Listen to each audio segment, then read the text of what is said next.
expressão popularmente conhecida como dias de luta, dias de glória. E ela às vezes é usada como meme por aí, né? Eu não vou saber exemplificar porque eu também não sigo tantos memes assim. Mas hoje eu quero falar para vocês primeiramente sobre os dias de luta, depois eu falo sobre o dia de glória. Mas todos sabemos que existem dias de luta. Em João capítulo 16, 33, o próprio Jesus diz, né? Tenho-vos dito isto, para que em mim tenhais paz. No mundo tereis aflições, mas tende bom ânimo, eu venci o mundo. Quando ele fala que no mundo tereis aflições, ele não fala assim, no mundo alguns de vocês terão aflições.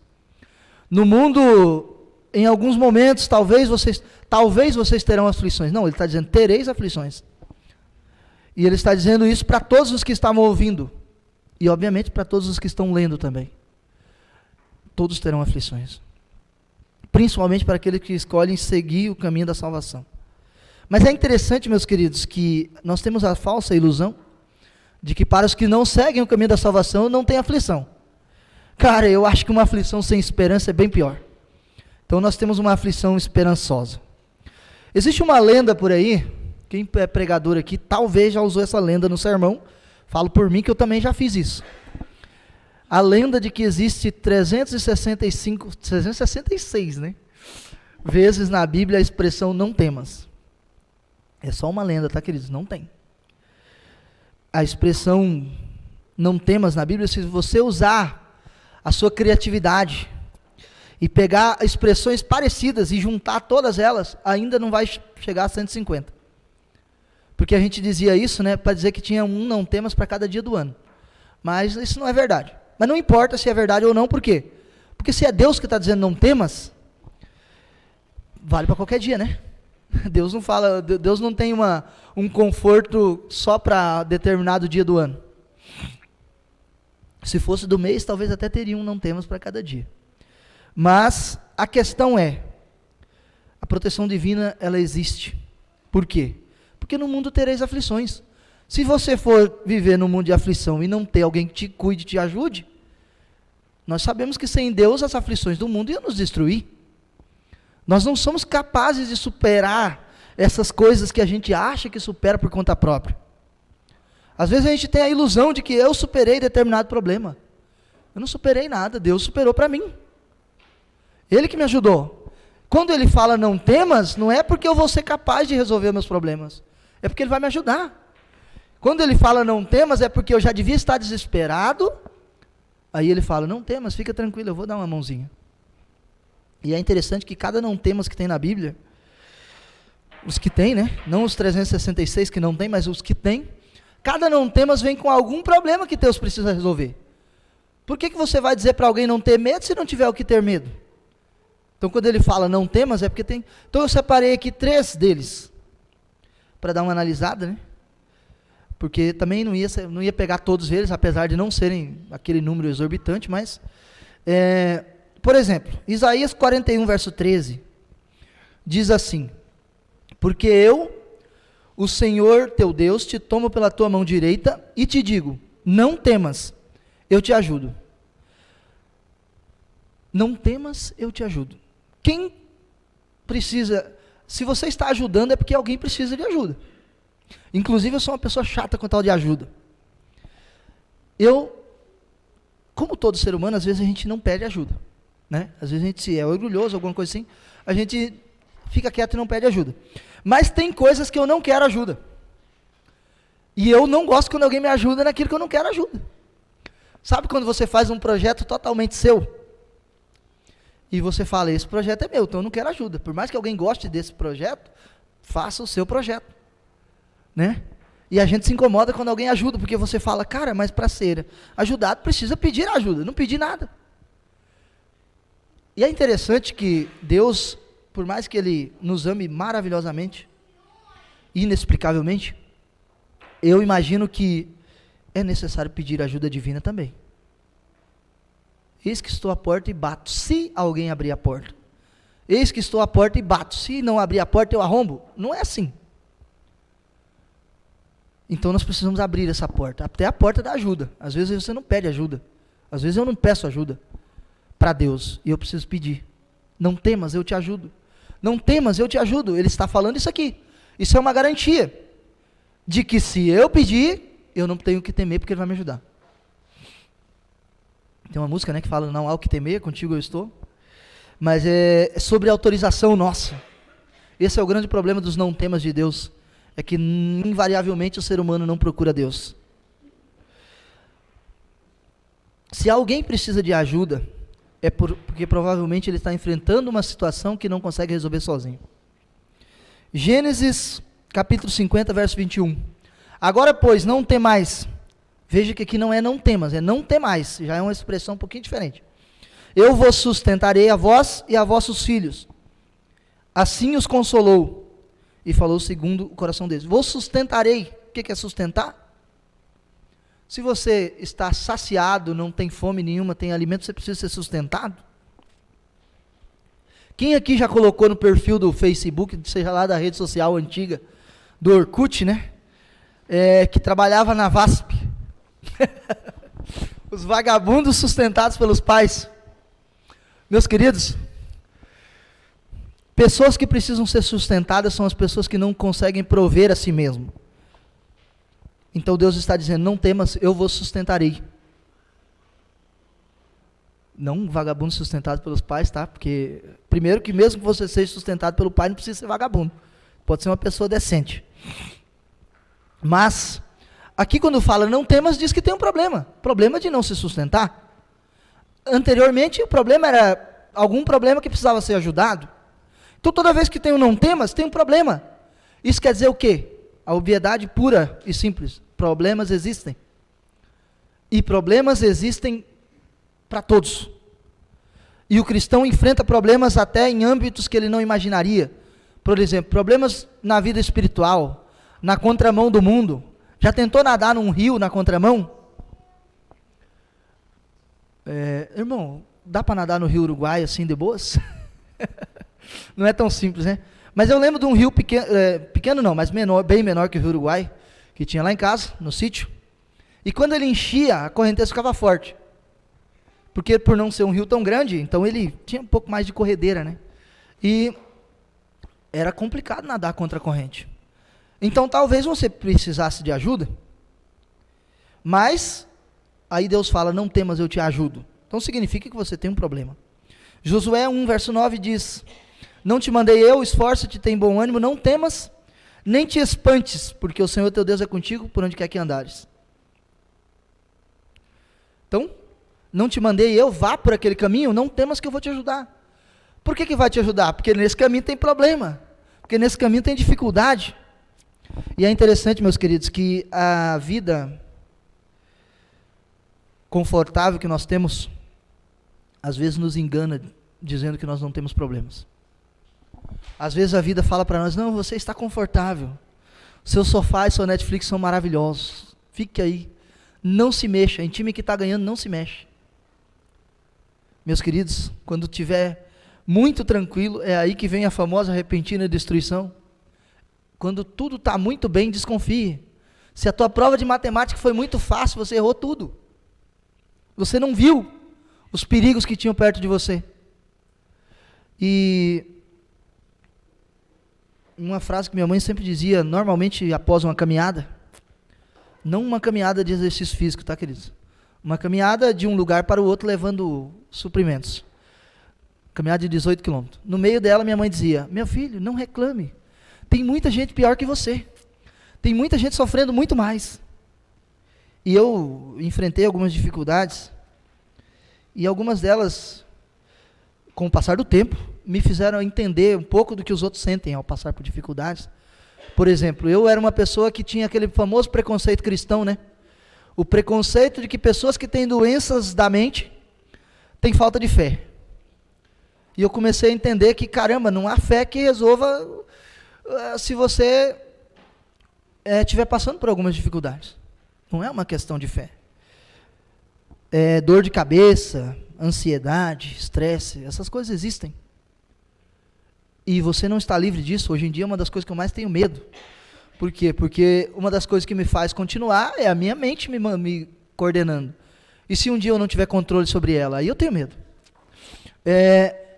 E eu comecei a ser um pouco mais realista e ver que existem alguns problemas, que eles existem, mas eles não são evidência de que nós somos incapazes. Muito pelo contrário, eles são evidência de que Deus pode nos ajudar nessas situações.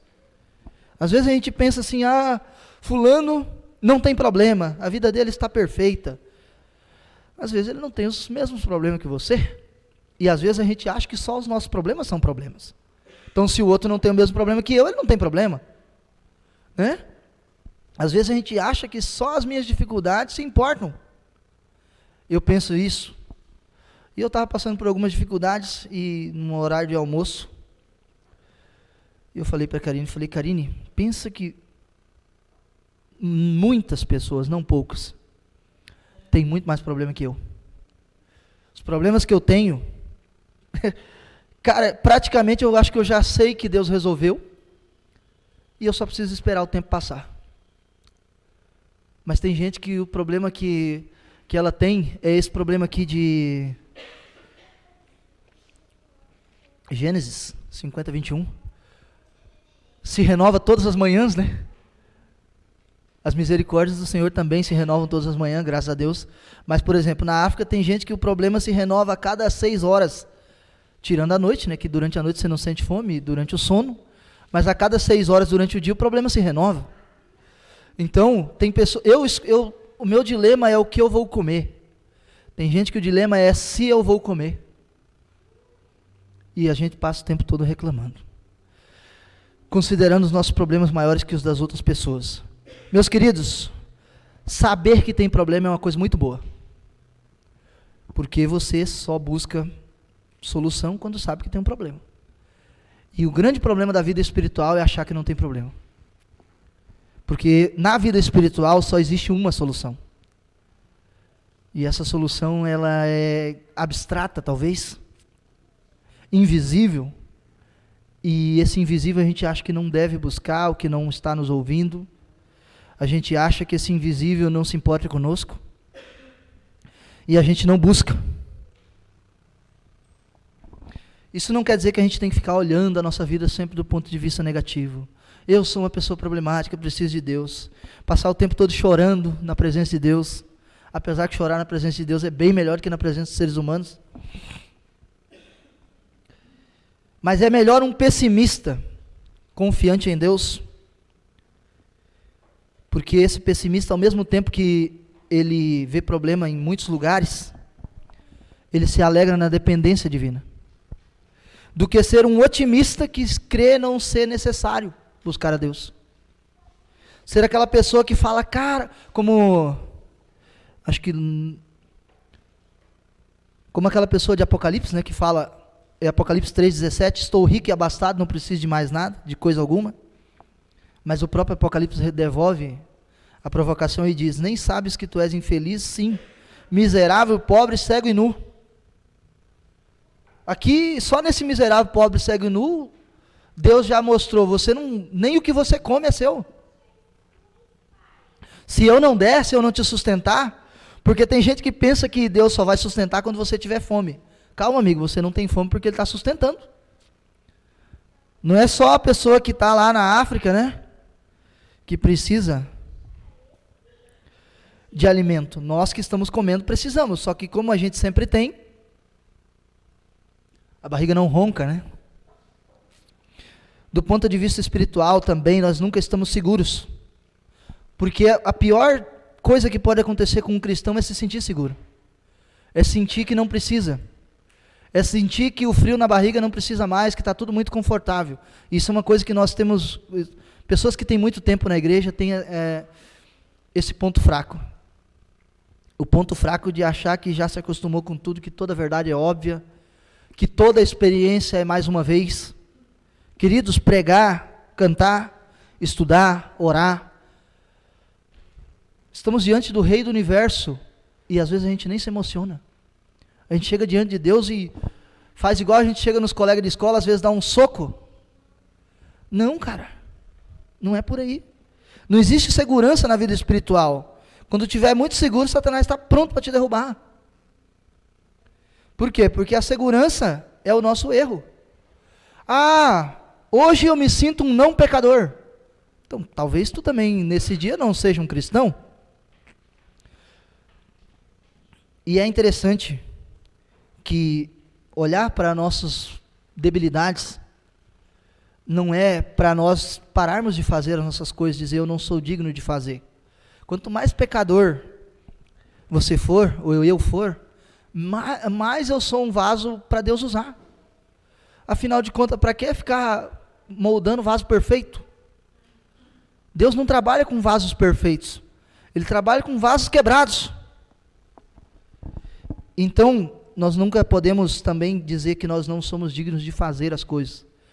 Nós não somos dignos de falar de Deus porque nós somos pecadores? Bem, acho que nunca na história da humanidade, em algumas situações especiais, Deus usou anjos para falar a verdade, mas no geral sempre foi o ser humano. E um ser humano perfeito, teve um, né? A galera não gostou muito dele, mas ele nos salvou. Satanás, ele é especialista em derrubar pessoas perfeitas. Nós lembramos ali de Lucas, né? Lucas capítulo 18, verso 10 a 14, que diz que 2 homens subiram ao templo para orar, um fariseu e outro publicano. E o fariseu, estando em pé, orava consigo dessa maneira: ó Deus, graças te dou, porque não sou como os demais homens, roubadores, injustos e adúlteros, nem ainda, e olha a oração desse cara, ele não foi capaz de só se auto-elogiar, ele criticou o outro também, né? Nem ainda como este publicano, eu jejuo 2 vezes na semana, e dou o dízimo de tudo quanto possuo. E o publicano, porém, estando em pé de longe, nem queria levantar os olhos ao céu. E olha que interessante, né? Uma das formas de você respeitar alguém é não ficar olhando diretamente no olho da pessoa, né? Por exemplo, se um homem qualquer ficar olhando no olho diretamente de uma mulher por muito tempo, provavelmente tem algum interesse, não é? Então, uma forma de respeitar é você baixar a sua visão, você cumprimentar de uma forma mais velada. Mas aquele fariseu, ele olhava direto para o céu: tá vendo, Senhor, eu mereço, eu sou isso, e aquele ali não é, tá vendo? Então, assim, ele não foi apenas orgulhoso, né? Ele também foi, sei lá, quis criticar a pessoa que estava ali do lado. Mas o publicano, estando de pé, nem tinha coragem de olhar para o céu. E ele dizia: ó Deus, tem misericórdia de mim, pecador. E aí Jesus diz, né? Digo que este desceu justificado para casa, e não aquele. É claro que aquele não desceu justificado, porque ele não pediu justificação em nada. Ele disse: ó Senhor, estou aqui só me apresentando, mas eu sou top, tá? Não precisa cuidar de mim. Talvez alguém aqui já viu o vídeo do primeiro ganhador do Quem Quer Ser um Milionário americano. Esse camarada, uma das opções que você tem ao responder as perguntas é fazer uma ligação, para perguntar para alguém, uma pessoa. Ligue para uma pessoa e ela te ajuda. E na última pergunta ele falou: quero ligar para meu pai. E daí o apresentador é o primeiro que fala com a pessoa. Ele falou: estou aqui com seu filho, falta uma pergunta para ele ganhar 1 milhão, e ele quer a tua ajuda. Aí ele falou: pai, eu liguei para dizer que eu não preciso da ajuda, eu estou ligando para dizer que eu vou ganhar 1 milhão. Foi desse jeito que o fariseu entrou na presença de Deus. Está vendo, Senhor? Não estou conversando contigo para pedir nada. Estou ligando para dizer que eu mereci tudo que o Senhor me deu. E o publicano fez totalmente diferente, meus queridos. Eu te faço uma pergunta, inclusive até com um pequeno conhecimento de causa. Onde é que o evangelho está progredindo mais hoje em dia? No lugar que as pessoas têm tudo ou acham que têm tudo? Ou no lugar onde elas não têm nada? A resposta é óbvia. Ali em 2017, Mara, não lembro em que mês ali, naquele pastor lá de Chicago, eu não lembro se fui eu que perguntei ou ele que falou durante a palestra, mas ele disse que o materialismo acabou com a fé americana. Por quê? Eles precisam de Deus para quê? Aparentemente. Eles compram tudo o que eles querem comprar. Eles vão para onde eles querem ir porque lá é tudo mais barato. Eles fazem tudo o que eles querem fazer. E nesse tempo não se lembram de Deus. Aí tu, conhecendo o Matec, você vê os africanos, né? A única coisa que eles têm é Deus. E esse é o nosso problema, né, meus queridos? A gente acha que tem outras coisas, mas deveríamos ter apenas Deus. Deixa eu falar uma coisa para você. Ter problema não é um problema. Ter problema pode ser talvez a solução da nossa vida. E não ter pode ser a nossa perdição. Estar convencido de que está tudo muito bem. Estou confortável aqui na Igreja Adventista de Três Passos. Não quero nenhum desafio. Eu estou muito bem com os meus cargos. Isso pode derrubar a nossa fé. Mas eu vou falar uma coisa para você. Se o teu problema, não importa qual seja, tá? Mas se ele for financeiro, saúde, espiritual, não tem nada no mundo ainda, tirando um problema específico, que Deus não possa fazer algo e resolver esse problema. Não tem uma situação caótica, onde você se colocou, onde eu me coloquei, que Deus não possa solucionar. Tem um problema que Deus não pode solucionar, que é a morte, né? Mas esse não é para os que estão aqui ouvindo o sermão, que todos aqui estamos no uso das nossas consciências. Não existem problemas que Deus não possa resolver ou nos fazer suportar. Porque tem problema que Deus não precisa resolver, né? Por exemplo, se o meu problema for a consequência do meu erro, bem, eu devo passar por isso. Eu devo sentir essas consequências. E é por isso que hoje em dia eu me conformo, às vezes, de ter cometido alguns erros, e em resposta a esses erros, algumas pessoas cometeram erro comigo também. Só que como eu cometi meu erro antes, eu não parto para cima dessas pessoas, porque eu acredito que a resposta foi uma consequência. Eu lembro de um negócio que eu fiz, mas um negócio mal feito pra caramba, que me influenciaram, mas que eu tomei a decisão. Então, quando o negócio deu errado, até os que me influenciaram falaram, não, agora processa a pessoa. Eu falei, cara, mas eu tomei a decisão, por que eu vou processar a pessoa? O negócio deu errado, é uma consequência. Vamos viver com isso e aprender com isso, porque se você não aceita as consequências, provavelmente você também não aprende. Quando o pecador foge das consequências, ele foge do aprendizado. E nós precisamos um pouco das consequências também. Tem dias que a gente sai para fora e faz igual jogador de futebol quando entra em campo, né? Coloca qual pé, Cleito? Pé direito, né? Só que você pensa que vai pisar aqui, e pisa aqui, e desce. Mesmo nesses dias, meus queridos, nós podemos ainda olhar para cima e ver Deus, e Ele vai estar louco para que a gente dê a oportunidade dele estar ao nosso lado. Não necessariamente Deus vai resolver o problema naquele dia, mas vai nos dar a capacidade de passar por aquele dia, de atravessar ele e chegar lá do outro lado, mesmo que você não acredite que isso seja possível. Tem um filme aí, Madagascar 4, eu acho, 3, uma coisa assim, Os Foragidos, Os Procurados, uma coisa assim. Sei que eles vão lá e trabalham num circo, e aqui, claro que é um desenho, e o desenho não tem nada de realista, né? Mas tem um tigre que o número dele no circo é passar dentro de uma argola. Mas ele é um tigre, você sabe o tamanho que um tigre tem. Mas ele passa numa argolinha desse tamanho. É ficção, mas eu fico pensando, será que tem problema no dia da gente que a gente... Tem dias que você encara ele assim e fala, eu não consigo passar. Mas se você ficar com Deus, quando pensa que não, o dia passou, e você ainda está lá. Eu acho muito bonito a palavra empatia, mas eu tenho a impressão que não necessariamente temos que ser empáticos com todo mundo. Porque para ser empático, você precisa sentir o que o outro está sentindo. E eu acho que tem cruz que o outro está carregando, porque não é para mim carregar mesmo, sabe? Que eu não conseguiria carregar. Então, é muito bom carregar as cruzes que Deus permite que eu carregue, e orar para que Deus ajude os outros irmãos a carregar as deles. Por quê? Porque talvez eu não conseguiria carregar a cruz que o irmão está carregando. Talvez eu não seria capaz. E talvez eu tomaria decisões drásticas que, às vezes a gente acha que entende por que alguém tomou uma decisão drástica. Não entende. E talvez Deus está te livrando das dores do outro para que você também Não tome a mesma decisão, você acha que é errada. Fulano tomou uma decisão errada. Mas eu no mesmo lugar tomaria qual decisão? Talvez seria uma decisão errada também. Por quê? Porque é uma cruz que eu não sou capaz de carregar. E a Bíblia diz que Deus nos dá cruzes que nós somos capazes de carregar. Então não queira as cruzes dos outros. Porque ao teu ver, tu acha que já carregou cruz pesada demais, que a do outro é leve. Mas aí quando tu chega na do outro, não é o peso, talvez é o formato da cruz. Talvez era uma cruz feita sob medida. Não foi feito para você. Não foi feito para mim.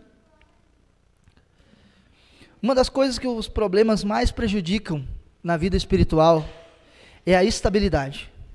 Toda vez que você tem problema, você quer parar de fazer alguma coisa. Eu sou assim, se eu tiver problema, a vida espiritual, pelo menos tenta cair. E às vezes consegue. Se eu tiver problema, eu tenho dificuldade de fazer alguma coisa. Eu não sou assim, vocês sabem disso, que eu sou muito enfiado de fazer um monte de coisa. Mas eu conheço pessoas que pararam de fazer coisas na igreja porque alguém criticou a pessoa. Isso é um problema. Só que ela não parou por um tempo. A pessoa parou uns 30 anos atrás e nunca mais fez, e agora não faz mais porque já está muito idosa. Então, Satanás conseguiu o que ele queria. Talvez o problema foi consequência dos atos da pessoa. Beleza? Satanás é o criador e disseminador do pecado. A pessoa, o outro, na verdade, né, foi lá e criticou, a pessoa reagiu mal, falou, vou aceitar essa crítica. Não é, Dani? Como tu falou no teu sermão, né? Aceitar essa crítica e viver para sempre agindo sobre aquela sombra. E ela nunca mais fez nada na igreja. E continua criticando a pessoa que fez aquela crítica, né? Continua achando ruim aquela situação. Mas ela fez justamente aquilo que Satanás queria. Que é parar de fazer as coisas. E é isso que os problemas prejudicam, principalmente a estabilidade. Você está assim, quando dá um problema, isso desce de uma vez. Meus queridos, existem receitas que funcionam o tempo todo. Então você precisa continuar fazendo a mesma coisa o tempo todo. Então, por isso que nós precisamos ter problemas, saber que temos problemas, mas confiar em Deus. Por quê? Porque a gente consegue segurar a nossa estabilidade. Vai trabalhando na causa de Deus. Você gosta de cantar, vai cantando. Canta uma música que te faz chorar, beleza, não tem problema, mas continue cantando. Gosta de pregar, vai pregando. Não pare, porque os seus problemas não vão diminuir se você se abandonar a Deus. Eles vão aumentar e eles vão ter mais eficácia em te destruir. Nós jovens, uma hora eu vou parar de falar nós jovens, tá? Os jovens da igreja, nós temos um problema sério de estabilidade. Porque a gente hoje está de uma forma, amanhã alguém fala algo que a gente não gostou na escola, a guria que a gente está namorando esquece de dizer boa noite, o cara já dorme mal, no outro dia acorda. Cara, eu era assim. Tá, mas ainda sou jovem, tá? Eu era dessa forma, mas continuo jovem. Eu lembro quando eu estava no internato, eu precisava de um bom dia das pessoas. Daquela pessoa específica, não de todos. Queridos, são dias de lutas. Os dias que você tem problemas que você inventa. Não bastasse os que já existem. E a estabilidade vai para o chão.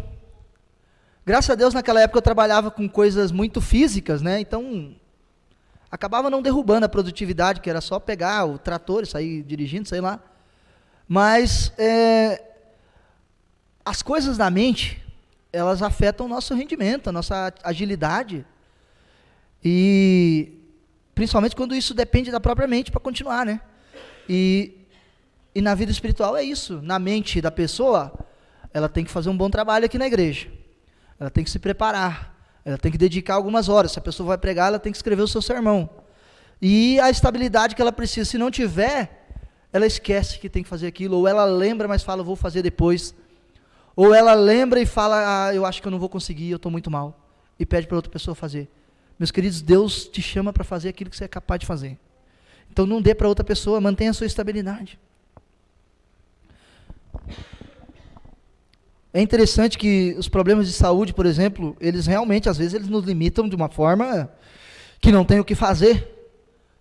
Mas mesmo assim, a confiança em Deus, talvez não o trabalho na causa de Deus, ela precisa continuar firme. Né? Uma pessoa pode ter um problema que impeça ela de se levantar e fazer algo. Mas ela precisa, de alguma forma, substituir o trabalho pela dedicação de alguma outra forma. Eu sempre penso que se um dia eu tiver que enterrar minha mãe, vamos fazer igual construção de igreja.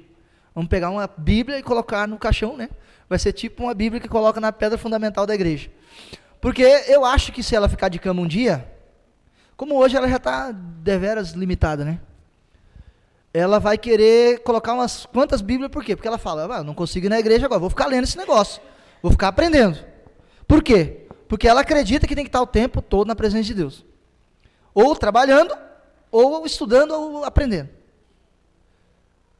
Que não tem que estar fazendo outra coisa. E nós temos que saber o que nós podemos fazer. O que eu posso fazer quando eu estou aqui na casa de Deus? Os problemas vão me impedir de fazer isso? Só se eu quiser. Só se eu deixar. Se você não sabe fazer algo, mas sabe fazer outra coisa, faça outra coisa. Só tente não ficar parado. Porque se você fizer isso, seus problemas não vão diminuir. Suas dores de cabeça, meus queridos, até pressão baixa uma época eu senti, um problema que eu tinha. Porque eu saía de casa, sei lá, parece que tinha um sol na cabeça, e eu pensando naquilo, em algum momento na rua eu pensava, acho que eu dei uma tonteada. E em algumas coisas eu até dei uma parada na vida de fazer. Mas quando um ancião me perguntar se eu vou pregar, se eu vou cantar, no caso quem pergunta, apesar de eu ser o líder do Ministério da Música, quem pergunta é a Carla, né? Eu vou dizer não. No dia, por exemplo, se eu estou mal hoje, e o sermão é daqui a um mês, aí eu digo não, quando chega lá no dia do sermão, teoricamente eu estaria bem. Aí eu falo, hoje eu poderia estar trabalhando na causa de Deus, mas eu disse não lá atrás. Por quê? Porque motivado pela emoção, hoje eu estou me sentindo mal, hoje é meu dia de luta, vou largar a fé no dia de luta, justamente nesse dia. Pessoas que não passam pelos dias de lutas com Deus, não vão chegar no dia de glória com Deus. E eu não vou dizer dia de glória, mas o dia da glória, porque esse dia vai durar uma eternidade. Como diz uma música que eu não sei se está no novinário, a glória desse mundo é passageira. Então, não existe dias de glória aqui na terra. Existem dias felizes? Beleza, eu tive alguns dias felizes na minha vida. Muito felizes, né? Porque dias felizes, como cristão, devo ter a maioria deles. Mas, eu tive dias muito felizes, mas não são os dias de glória. Por quê? Porque eles são passageiros, é a glória desse mundo. É muito lindo um filho nascer, é muito lindo um casamento, é muito lindo um novo trabalho, mas é dia de glória passageira. Filho nasce, é lindo, maravilhoso. Depois você tem que educar, crescer, sustentar. É dia de luta. Mas existe um dia que vai ser o dia da glória, meus queridos. E nós precisamos passar hoje pelos dias de luta, para que nós, do lado de Deus, né? Para que um dia nós possamos ser dignos de viver a eternidade de glória. A eternidade, ela não precisa ser descrita, todos nós sabemos, como diz Paulo, olhos nunca viram e ouvidos nunca ouviram, né? Ou vice-versa. Ela ao mesmo tempo que é inimaginável, é possível saber que é melhor do que aqui. Né? Eu lembro de uma época que eu assistia muito Discovery Channel lá, e aqueles programas de casas, né? E como a pessoa quer ter uma casa americana com o pé direito alto, e tem mais algumas expressões lá que eu não me lembro mais. Mas a pé direito alto toda casa tem, né? Conceito aberto, isso aí, cozinha conceito aberto, né? Então assim, aí você fica pensando, aquilo é tão maravilhoso, mas a consciência pesava, falava, meu Deus, tu não pode querer isso mais do que o céu. Porque por um segundo queria. Por um segundo você falava, cara, aquilo é o melhor que eu posso ter aqui. Só que tu se esquece que o que você pode ter aqui pode te tirar do que você pode ter no céu. Ou na eternidade, né? Não apenas no céu, mas também na nova terra. Vocês sabiam que um hino do Inário foi mudado a letra por causa da expressão no céu?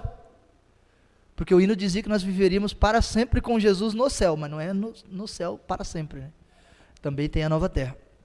Meus queridos, como para que nós possamos viver esse dia de glória, nós temos que suportar. Não suportar no sentido intrínseco da palavra de dizer eu vou aguentar isso, mas nós temos que estar ao lado de Deus, estar no lugar certo, que é ao lado de Deus. Que não vai ser exatamente suportar, porque Deus faz com que o nosso peso seja tão leve, né? Quando Ele diz que lance sobre mim o vosso jugo, quer dizer, está tirando todo o peso das nossas costas. Isso quer dizer que a nossa caminhada é leve. Se tudo que nós pudéssemos carregar estivesse sobre os nossos ombros, meus queridos, estariam outras pessoas aqui. Nós não teríamos suportado. Mas nós precisamos sobreviver nesses dias, ao lado dEle, para que um dia Ele nos dê esse dia de glória, que é imerecido realmente, mas que Ele preparou, que alguém vai ter que estar lá. Então eu e você estamos sendo convidados. Por mais que eu ame o meu próximo, a minha vaga tem que estar reservada. Por mais que eu queira que todos estejam lá, eu vou dizer uma coisa para você, quando eu pego a minha vaga, eu não estou tirando a sua. Tem lugar para todo mundo. Então nós precisamos suportar os nossos dias de luta. Os dias de luta, meus queridos, não são dias específicos. Eles são os nossos dias de vida aqui na terra. Se você disser que teve um dia de vida na terra que não foi de luta, é porque você não viu o que Deus estava vendo. É porque você passou naquela encruzilhada, Satanás estava lá, mas os anjos estavam te protegendo, você não viu nada. Teve doença, teve morte, que foi livramento. E você pode ter dito assim, não, mas Deus deixou meu familiar morrer. Aquela dor, aquele pé que eu quebrei, Deus não me protegeu naquele dia. Bem, não necessariamente foi Deus que não te protegeu naquele dia. Talvez você não permitiu Deus te proteger. Mas ao mesmo tempo Deus pode ter te livrado naquele dia também. Por quê? Eu não acredito que Deus escreve certo por linhas tortas. O problema é que Ele escreve certo por linhas nossas. E as nossas linhas são tortas. As dele não. Então existe livramento todos os dias, por mais que nós não acreditamos. E esses livramentos talvez um dia vão nos levar a um dia de glória. E eu espero que todos nós possamos estar naquele dia, onde diz o seguinte, né? Naquele dia o Senhor protegerá os habitantes de Jerusalém, e o mais fraco dentre eles naquele dia será como Davi. E a casa de Davi será como Deus, como o anjo do Senhor diante deles. E sucederá que quando vos multiplicardes e frutificardes na terra, naqueles dias, diz o Senhor, nunca mais se dirá, a arca da aliança do Senhor, nem lhes virá o coração, nem dela se lembrarão, nem a visitarão, nem se fará outra. Naquele tempo chamarão o trono, a Jerusalém o trono do Senhor, e todas as nações se ajuntarão a ela, em nome do Senhor em Jerusalém, e nunca mais andarão segundo o propósito do seu coração maligno. Queridos, espiritualmente falando é isso, dia de glória e eternidade. Humanamente falando, o dia de glória é aquele dia que você se coloca nas mãos de Deus. Pode ser um dia de alegrias, pode ser um dia de tristeza, mas se você está nas mãos de Deus, esse dia é de glória. Esse dia é de louvor, esse dia é de sucesso, porque não existe sucesso sem Deus. E o sucesso não está limitado ao choro ou ao riso, mas ele está limitado à proteção divina, porque nesse dia você não vai se quebrar espiritualmente, nesse dia você vai continuar a sua caminhada. Esse dia foi um dia difícil de caminhar, né? É muito bom correr com um tênis adequado, num solo adequado, mas nesse dia você teve que correr descalço na areia, foi mais cansativo, mas passou, porque Deus te protegeu e você chegou lá. Que todos nós possamos viver, não sabemos quantos dias, de luta e glória ao mesmo tempo. Talvez serão os dias até o dia que nós descansarmos, talvez serão os dias até o dia que Jesus aparecer nas nuvens, mas nós temos que chegar lá ao lado dele, e nós teremos uma salvação. Como não teve música, a Karine sempre diz assim, né? Vai cantar quando? Toda vez que ela me vê ensaiando, ela fala, vai cantar quando? Bem, quem ensaia para cantar. E eu vou cantar.